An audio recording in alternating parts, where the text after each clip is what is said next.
Welcome back to Tip of the Spear with your Missoula County Commissioners. I'm Josh Slotnick, and I'm here with my fellow Commissioner Dave Strohmeyer. Juan is not able to join us today. But we are joined by Caroline Bean, our Climate Action Program Manager, and Andrew Valainis, the Climate Action Program Coordinator for Missoula County. Great to have you both with us. Maybe to start things off, Caroline, if you wouldn't mind just telling us a little bit about the department and functions that you oversee to lay the foundation for today's discussion, which really is an outgrowth of the climate goals of Missoula County. So talk to us. Yeah, absolutely. Thanks so much for having us here. It's a pleasure to be here. So our climate action team sits within the Department of Planning, Development, and Sustainability. So we're the sustainability component of that. Our two-person team here is in charge of overseeing all of the commitments that Missoula County has made towards climate change. So you can think of it in two big buckets. We want to reduce our contribution to climate change, also known as mitigation. This is things like having more clean electricity, putting solar panels on our roofs, things like that. And we also want to adapt to the impacts of climate change that are already here, climate adaptation. One phrase I really like is that we want to manage the unavoidable, adapt to climate change, but also avoid the unmanageable by mitigating our impacts of climate change. And so in Missoula County, we've adopted some really bold goals and plans. We have a goal for 100% clean electricity by 2030. We have our Climate Ready Missoula plan, which is Montana's only countywide climate resiliency plan. And we also have a goal of carbon neutral operations by 2035. So you can keep us pretty busy over here. And we're really excited because with the Inflation Reduction Act, we have a whole new slew of resources to really accelerate all of this work. So before we even get to the Inflation Reduction Act, IRA, as I think maybe the acronym is pronounced here, we've done a lot of work setting goals. And that's important. That's foundational. But before we even get to the possibilities with the Inflation Reduction Act, how are we doing? Are we making progress? We are making progress. We are about to complete our first carbon emissions inventory update since 2016. So we'll have more numbers there in a couple of weeks. But slight spoiler alert, we've decreased our emissions, but we won't say just by how much quite yet. Good news. So that's for county operations. We've also been working with nonprofit partners on accelerating rooftop solar, energy efficiency, going electric at home. Climate Smart Missoula has been a great partner there. And in our Climate Ready Missoula plan, we were extra bold and adopted 77 different strategies, and we're actually underway on 83% of those strategies, ranging from wildfire smoke preparedness to floodplains to how we're building and where we're building. So it's a pretty multifaceted slew of work that we're doing. Fantastic. Yeah. So Andrew, as an energy person, how do you think the goals we've set fit with what other communities are doing nationally?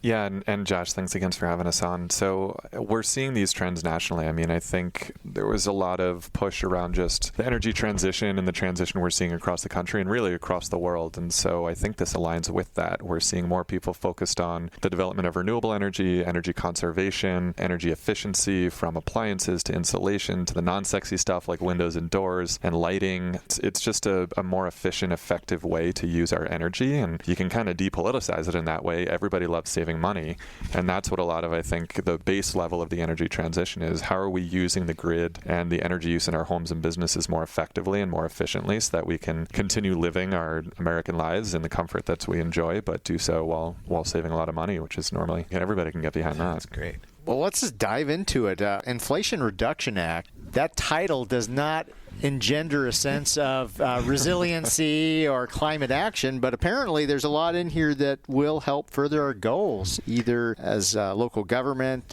community, or perhaps even as individual homeowners or renters even. So, well, that's the exciting part, is hopefully it's going to do all of those things, and that's what it's intended to do. And despite what it's called, what it is the single largest investment that our country has ever made in addressing the climate crisis. Wow. Which is huge. I mean, $369 billion towards climate change programs, measuring that against the Paris Agreement goals, the International Paris Agreement goals. That gets us 80% of the way there. That's huge. That is absolutely huge. And what's nice is that it's really far-ranging, like we talked about. So energy efficiency in buildings, transportation sector, resilient agriculture, resilient communities. You know, I'm an energy nerd, but this bill in no way, shape, or form focuses on energy. It's really broad-reaching. There's stuff in there about mitigating and preventing wildfire and wildfire smoke impacts. So it's really a big deal and a heck of an investment, and something certainly to be celebrated.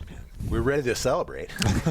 So in terms of specifics, What are the programs within this bill that would allow the county to help reach its goals? And are those for local government, or are there things in here that would reach homeowners and renters and people who aren't working in government? Yeah, absolutely. It does reach all of us. Your average homeowner or renter, there's a bunch of tax credits out there for you for rooftop solar, for upgrading your appliances, for doing efficiency work like insulation. A lot of our new appliances are electric, and some people might need to upgrade their electrical panels in order to install those. This actually includes electrical panel upgrades. It includes the labor. If you're a low-income homeowner, it's scaled to cover 100% of the cost of doing that work. And if you're in the median income range, it covers about half of it. So pretty phenomenal if you're a homeowner and you can make those choices. And there's even stuff for renters too. I'm a renter, Andrew's a renter. I think we pay attention to those provisions extra closely. You might be interested in purchasing an electric vehicle. There's tax credits and incentives there. Also, if you're a renter who has to purchase your own washer or dryer, that's covered in the tax credits and everything too. So from the appliance side, there's a lot going on. And then from the county side, I'll let Andrew talk a little bit about this thing called direct pay, which doesn't sound that exciting, but it's actually pretty transformational for our climate goals. Well, Andrew, put a pin in that just for a second. Sure. And just going back to tax incentives and such, it is tax season right now as we speak. But as we all know, with federal legislation, getting a law passed is one thing, and signed into law is another. But yet another is the rulemaking process and regulations that go into implementing federal laws. How soon can folks avail themselves of the provisions of this law? Yeah, well, the tax credits went into effect on January 1st. So you would claim those on your next year's taxes. If I'm not an accountant, and that makes sense. TurboTax, I wonder if they'll have a new robo-aid for this. Okay. But so if you were to buy any of these appliances today, you would be able to claim a 30% tax credit on next year's taxes. The rulemaking, you're right, it is a little bit more complicated. So for a lot of these rebates that will be offered, we're still working with the state energy office in the state of Montana to get those developed, and we're looking at end of 2023 for those to be online. Okay, that's super helpful. Yeah. And with a lot of this, like you said, Dave, the information continues to be rolled out because there's so many different rebates and tax credits, and some of them going through different federal departments and agencies. So Caroline and I and others across the country, and we're all kind of tracking the rollout of that information, and we're trying to work on ways to make sure that everybody gets that information as soon as we do and as soon as possible. Are there specific pieces of the IRA that you guys are really excited about? Well, I think the one that I would jump into first is the IRA offers a new standalone tax credit for energy storage systems. So something like backup battery storage at your home or your small business. And the thing I like about this is, first and foremost, it recognizes the importance of storage and battery technologies. And storage is such a huge deal right now in the energy transition. We've had storage technologies generally for decades, things like pumped hydro. But these new battery technologies and the new battery chemistries that we're messing with, they're just providing new opportunities, and it's really exciting. So I like that this calls that out and gives attention to it and gives it its own tax credit. And what I especially like is that it's both forward-looking and backward-looking. In other words, if you already have solar at your house, you can now install a separate battery system and get a 30% tax credit on that system, which is huge. Wow. Beforehand, you would have had to do the storage with the solar at the same time in order to claim the tax credit on the storage. So you kind of had to include it with the initial project cost, which adds upfront cost. But now it's got its own standalone credit, which is really, really exciting. So Andrew, when you say storage, what do you mean? Yeah, normally if you have a rooftop solar system at your home, as an example, you can participate in a program that's called net metering. And essentially, you're powering your house with as much of the energy as the solar panels can provide. If they're ever producing more than you need, you can do something with that energy. And in most cases, it flows back out onto the grid for your neighbors to use, which is great. And then you can get a bill credit from your utility to lower your future energy costs. With a storage system, instead of flowing out to the grid, it flows into your battery bank at your home. And then when your panels aren't producing, or if you need more power than they are producing, you can pull off of that storage system. So for example, at night, right, the sun goes down, panels aren't producing anymore. You can lower your energy usage by pulling energy off of your battery system. Or Or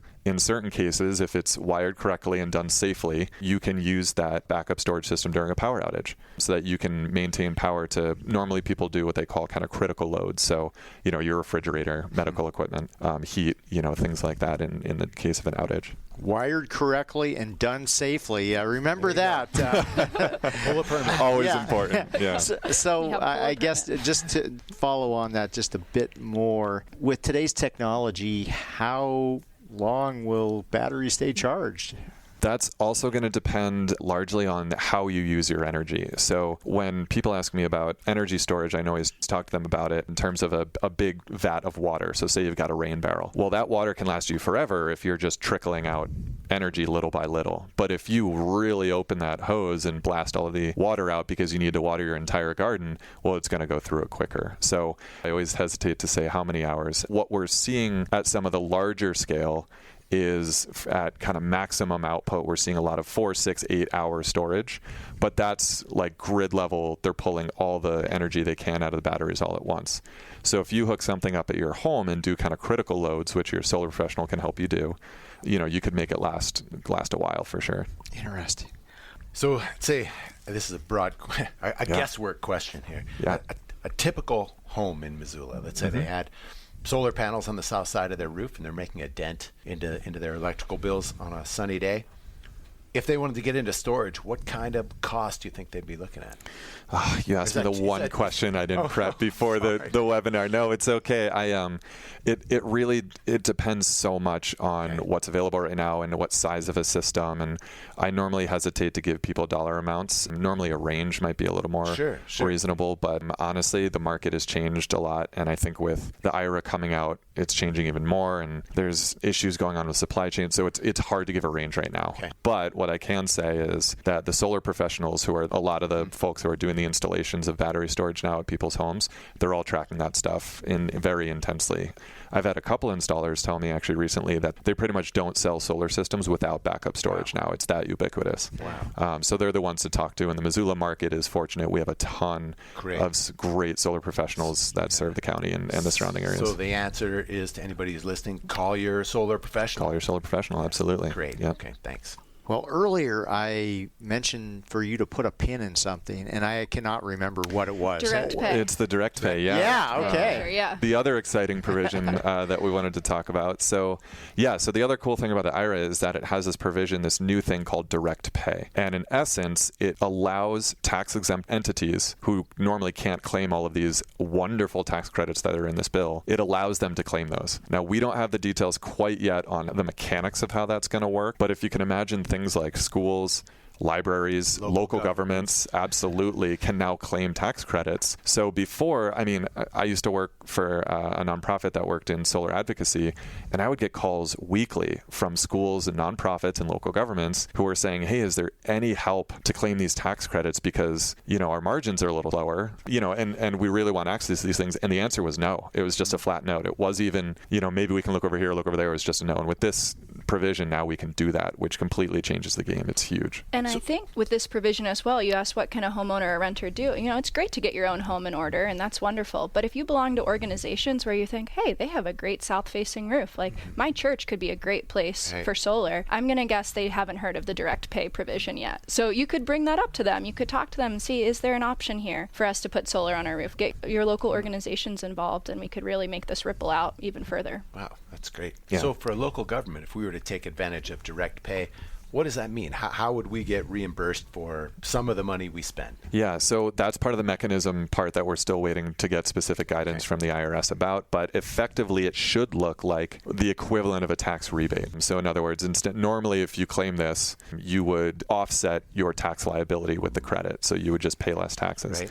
Well, we don't pay taxes. Yeah. So it's some kind of a rebate. Yeah, a rebate kind of program.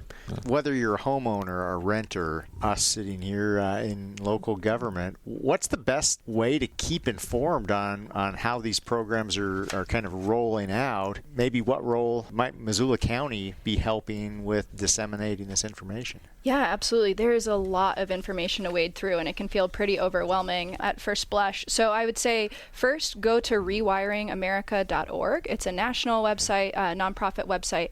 They have a calculator where you can put in your zip code, how much money you make, whether you're a homeowner or a renter, and outline all of the tax credits and rebates that you are eligible for, as well as more information about how you might go ahead pursuing those things. So that's a great place to start for a big overview. If you're curious about how other Missoula County residents are starting to think about things like solar or electrification, you can go to electrifymissoula.org as well, which is a website that the county helps run with the city, and Climate Smart Missoula has stories. I think there's a picture of you, Commissioner Strohmeyer, sitting next to your hot water heater on there. Yes, that was a beauty. Yeah, lots of great photos of people in their basement with undistinguishable technology. And there's also qualified installers on there, resources on financing if you need help from some of our financial institutions as well. So another great place for that kind of overview, but still at the Missoula level. For our part on the county side too, missoula.co/sustainability. That's our general landing page for our climate action sustainability work. And we're going to be updating that with more information as we get it and directing people towards other resources. And the only other thing I would add to Caroline's answer there, I think, is there's a lot of information that, homeowners, business owners, or whatever are going to want to bring into their own knowledge. There's also a lot of information that they can start collecting in order to make this process easier. For example, if you're going to plan to work with a solar professional on solar or storage or even an electric vehicle and need to think about charging, some of the things they're going to ask for are your energy bills over the last year. What does your budget look like to spend on these kinds of things? Are your energy needs going to change sometime in the next few years? Do you have kids moving out? Your energy is probably going to go down. Are you hooking up a jacuzzi? Your energy use is going to go up, those kind of things. So keeping that in mind is going to prepare you to have some of these conversations with the contractors who are doing all this work. And that can just make the whole process way easier and give you your own sense of kind of where you stand, which I always think is really helpful. That's great. So I had a couple specific questions for you. You guys have said homeowners and renters. So what's an example of how the IRA could help a renter? Some rental properties will say, we have a washer and dryer hookup, but we don't provide the actual washer and dryer. Okay. So if you were going to purchase those yourself, you could qualify for a tax credit and perhaps a rebate. Electric vehicles as well. I mean, you don't have to be a homeowner to own an electric vehicle. So that could be something there. And then I'd also encourage people to talk to their landlords or property management companies. If an appliance is getting pretty old and you think it might be time for a replacement soon, you could just send them a little fact sheet on these tax credits. They might not necessarily be aware of them yet. And maybe that will help them push to choose that appliance instead when they're purchasing it. Great. And did you say up to 30% on an EV? I could have misheard that. It's not. No, it's $7,500 on a new EV. So that hasn't changed from That hasn't last year. changed. And $5,000 for a used EV, too, as that market's getting bigger. It's hard to buy an EV in Montana right now. The supply is really low. So be persistent as you work with local car dealers to try to get one ordered for you. I found that myself. I heard you have a connection in Oregon. I do. Yeah. Maybe I just echo Caroline's comment about pushing a little bit, not in a necessarily pushy way, but just bringing up conversations. A lot of the stuff in the IRA is stuff that Caroline and I have been tracking forever and been waiting for, and we're knowledgeable about it because we've been talking about it for years and years. A lot of other folks don't know about this, and that includes some people in some of the workforce that are working on these things, particularly like appliances. I talked a lot during this discussion about solar professionals, and that stuff isn't necessarily new to them. Storage, they've been tracking that for a while, but things like some of the appliances, air source heat pumps, for example, some contractors just aren't familiar with the technology yet. So you want to find a balance between raising the issue with them and obviously not pushing, but like, hey, I'm really interested in this, and does your firm do this? Can you learn more? I really am interested, and I want to look at this. So how can we work at this together? There's a lot of stuff in the IRA, not just about the appliances, but actually getting the workforce trained up on the technologies, how they work, kind of demystifying any changes or upgrades that need to happen, things like that. So we're excited about all those provisions. It seems like a really holistic approach of not just, hey, here's the new appliance, but let's train the workforce that they can install it efficiently and promote it as a good option and a good product. And grow the workforce too. We're going to need a lot more electricians, a lot more plumbers, EV charging installers, a huge range of needs from the trades. And so there's a lot of money in this bill too to grow and diversify the workforce that's doing it as well. And we're really hope to take advantage of it here as well. So these are really good family supporting wage careers. I'm excited to learn more about that piece. Yeah. Yeah, this is also good. Well, in keeping with tradition, before we wrap up today, we always like to give our guests the opportunity to share a little bit of wisdom, inspiration, a good book that you might have read recently. It may or may not have anything to do with IRA or sustainability or energy, but the floor is yours. I went for an on-the-nose example. It's a poem titled, "On Another Panel About Climate, They Ask Me to Sell the Future, and All I've Got Is a Love Poem." And that's the whole title. I won't try to summarize it. That's enough. That was enough for me right It's there. by a youth activist, Aisha Siddiqa, who is a big movement organizer for many of the climate strikes. And it's a wonderful poem, so I'd encourage anyone to go out and read it. That was a poem in and of itself right there. That was good enough. Yeah. Okay, man. I'm sorry. No, that's hard to follow. Lay it on us, Andrew. I was thinking about this and what I came up with the Montana legislature in session, not to get political because I won't, but there are a lot of political discussions, debates, and fights going on, as naturally happens at the legislature. And I was recalling advice that I was given a number of years ago, which is always starting in the middle when you have conversations, and particularly about climate or politics or anything like that, because at the end of the day, everybody wants the same thing. They want health and safety for their family and friends. They want food on the table. They want a good job. And just remembering that that's where we all start, and then we kind of all drift outward from there. So it's a good reminder, and I try to regularly remember to just go back to the middle when I'm having some of these discussions. That's a really good message, Andrew. Thanks for that. Thanks for joining us today. Yeah, thanks for having us on. Thank you both. Yeah. And thank you all for listening. We'll catch you next time. Thanks for listening to the Tip of the Spear podcast. If you enjoy these conversations, it would mean a lot if you would rate and review the show on whichever podcast app you like. And if you know a friend who would like to keep up with what's happening in local government, be sure to recommend this podcast to them. The Tip of the Spear podcast is made possible with support from MCAT, better known as Missoula Community Access Television, and our staff in the Missoula County Communications Division. If you have a question or topic you'd like us to address on a future episode, email it to communications@missoulacounty.us. And to find other ways to stay up to date with what's happening at Missoula County, go to missoula.co/county updates. And thanks for listening.